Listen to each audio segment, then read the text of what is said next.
ng isang tao, alam ko, problema sa inyo, hindi ko nilalat ang vloggers, ano? Ako, hindi ko minamasama yung vlogs. Yan ay part ng ating free speech expression. At yan ay ginagaranti ng ating saligang batas. Totoo naman na kapag ka public figures, hindi dapat balat sibuyas. Hindi kagaya ng balat sibuyas ni Kong Barbers, alam ko yan. Pero hindi nangangahulugan. Kailangan i-establish ninyo. I-establish mo.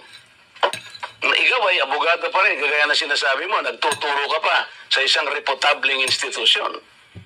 At pagkatapos, tinatanong ko lang ngayon, ikaw ang nagbablog, Basta po tungkol po talaga yung naging topic ko po kayo tungkol dun sa rally ng Ano nga yung sinabi ko sa rally? Nananil lang ako ng Pilipino. Wala ka man lang maisip?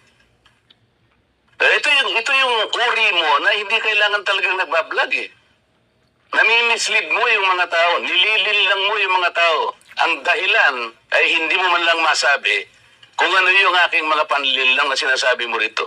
Pakulo at panlilin lang. Hindi ganyan yung mga vloggers na kilala ko. Yung mga vloggers umaatake rin sa akin, pero hindi ako balat sibuyas. Sapagkat may basihan ang kanilang sinasabi. Yung pinag-uusapan siguro namin dito. Gusto lang niyang tingnan siguro kung ano yung